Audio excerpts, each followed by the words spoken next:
Mister mister Gautam Gautam Guleria, Guleria, मैं मैं समझ समझ सकती हूँ सकती हूँ कि कि आप आप दोनों दोनों इस इस वक़्त वक़्त परेशान परेशान होंगे। होंगे। मगर मगर आप आप लोग लोग कोई भी कोई भी फैसला फैसला लें लें उससे उससे पहले मैं पहले मैं एक एक बात बात बता बता दूँ, दूँ, प्रेगनेंसी प्रेगनेंसी 4 4 महीने महीने पार पार हो हो चुकी चुकी है, है, so so abortion abortion is is out out of of question. Question. Impossible impossible doctor, doctor, आपसे आपसे कुछ कुछ गलती गलती हुई हुई है। है। मैं मैं प्रेग्नेंट प्रेग्नेंट कैसे हो कैसे हो सकती हूँ? सकती हूँ? अक्सर अक्सर कार कार की की बैक बैक सीट सीट पर पर बैठने बैठने वाले वाले गौतम गौतम आज आज अनिका अनिका को को पीछे पीछे बैठाकर बैठाकर खुद खुद ड्राइवर ड्राइवर के के साथ साथ वाली वाली सीट सीट पर पर बैठ बैठ गए गए थे। थे। मानो मानो ऐसा ऐसा करके करके वो वो अनिका को अनिका को अपनी अपनी नाराजगी नाराजगी जता जता रही रही हों। हों। अनिका अनिका जानती जानती थी थी कि कि एक एक बेटी बेटी होने के होने के नाते नाते आज आज उसने उसने अपने अपने पिता पिता को को दुनिया दुनिया का का सबसे सबसे बड़ा बड़ा दुख दुख दिया दिया था, था, एक एक बिन बिन ब्याही ब्याही माँ माँ बनकर। बनकर। इतना इतना दुख दुख उन्हें उन्हें अनिका अनिका की की माँ माँ के के गुजरने गुजरने पर भी पर भी नहीं नहीं हुआ हुआ होगा। होगा।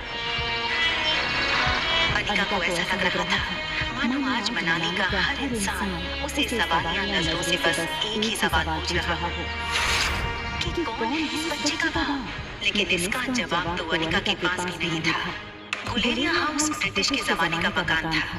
कहा जाता था यहाँ यहाँ इंग्लैंड के अधिकारी वेकेशन मनाने आते थे, लेकिन अच्छे से मेंटेन न करने की वजह से पिछले कुछ सालों से थोड़ा बज्जर सा लगने लगा था।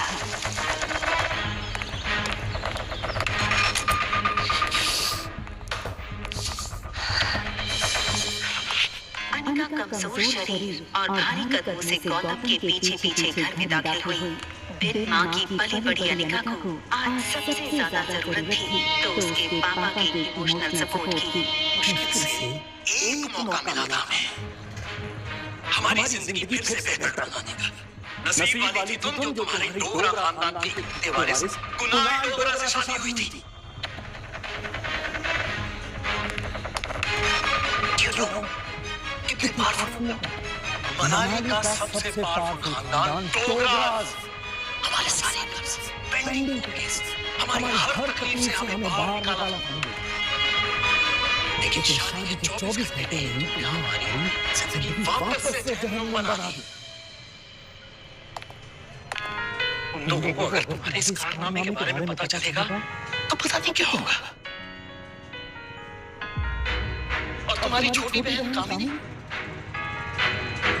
उससे कौन शादी करेगा? भले ही वो तुम्हारी सौतेली बहन हो, लेकिन तुम्हारे इस कारनामे की वजह से उसकी भी तो बदनामी होगी।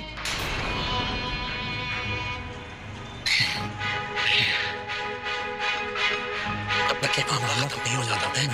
कामिनी को और तुम्हारी माँ मनीषा उसके भाई के घर भेज दो। लेकिन आज नहीं तो कल सबको पता चल ही जाएगा। आज भी हम लोग माँ के साथ ही थे। अनिका वो सुन चुकी थी जो गौतम कहते कहते रुक गया था।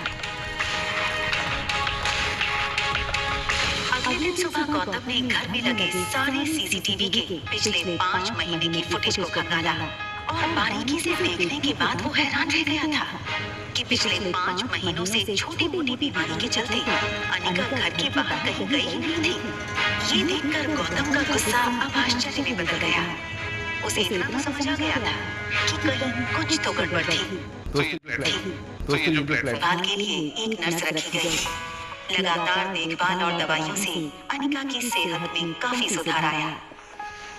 4 महीने बीत चुके थे, लेकिन साथ ही साथ उसे ये बात रोमांचक कर रही थी कि उसके अंदर एक नन्ही सी जान पल रही है जो सिर्फ और सिर्फ उसका होगा। अनिका अपनी छोटी सी दुनिया में लगभग सब कुछ भूल चुकी थी। न वो किसी से मिलती, न कोई उससे मिलता।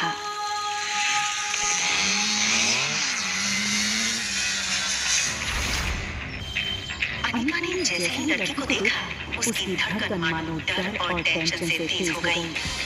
ये लड़का और कोई नहीं, बल्कि अनिका का पति कुणाल डोगरा था।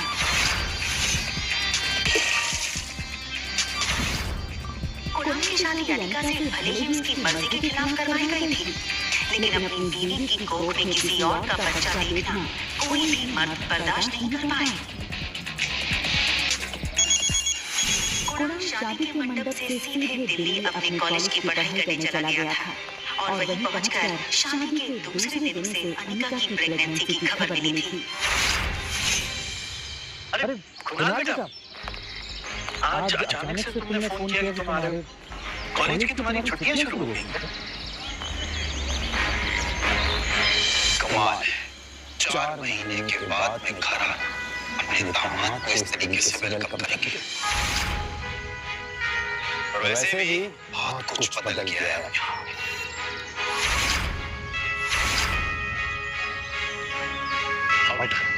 अंदर चलकर बात कर। देखो कुणाल, अगर तुम इस शादी को तोड़ना चाहते हो तो मैं समझ सकता हूँ, तुम समझ सकते हो, लेकिन ये बात मेरे दादाजी नहीं समझ सकते। जबरदस्ती से मेरी शादी की। जब इसको देखता हूँ ऐसा लगता है कि ऐसे गुनाहों की सजा मिल रही है जो गुनाह मैंने कभी किए ही नहीं। देखो इस बेशरम को कैसे खड़ी है। मैं इस शादी को नहीं मानती। ये सुनकर कुणाल और गौतम दोनों ही शॉक थे। इस वक्त अनिका की तबीयत ठीक नहीं है, इसकी बातों पर ध्यान मत दो। और रहा सवाल उस बच्चे का, तो उसके पैदा होते ही उसे अनिका से हमेशा के लिए दूर कर दिया जाएगा। मेरा यकीन है।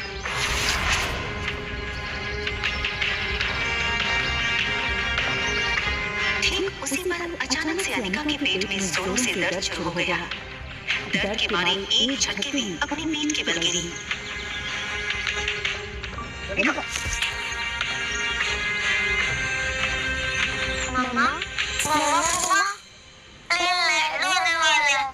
देखते ही देखते आज 6 साल बीत चुके थे और सामने थी उसकी 6 साल की बेटी रिया। रिया का मासूम चेहरा और उसकी खूबसूरत कत्थई आंखें देखकर अनिका की जान में जान आई। मम्मा, क्या हम पापा को ढूंढने जा रहे हैं मनाली? मैंने कितनी बार कहा तुमसे, तुम्हारे पापा नहीं। कम ऑन मम्मा, हमारे तो टीचर सिखाते हैं कि सब बच्चों के मॉम एंड डैड होते हैं। तो क्या मैं गिविंग वर्ड से आई हूँ या फिर मैं किसी जादू करके हेड से बाहर निकली हूँ? आब्राकडाब्रा, रिया बाहर आ जा। तो मनाली में मेरा भाई मिलेगा क्या? रिया का ये सवाल सुनकर अनिका गहरी सोच में डूब गई थी। उसे याद आ गया कि कैसे 6 साल पहले उसने मनाली के हॉस्पिटल में जुड़वा बच्चों को जन्म दिया था।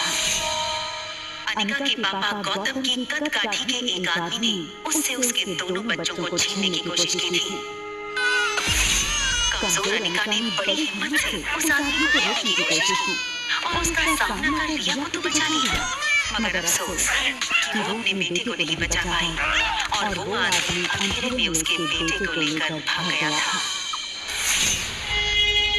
और इसी वजह से अनिका की मौसी उसे बचाकर बेंगलुरु ले आई थी, जहां अनिका का इलाज भी हुआ था।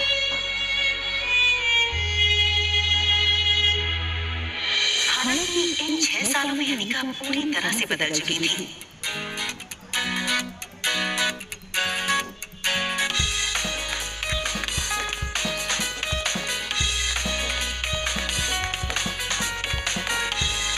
हार्मोनल इम्बैलेंस की वजह से फूला हुआ उसका शरीर अब एकदम ही से नॉर्मल हो चुका था।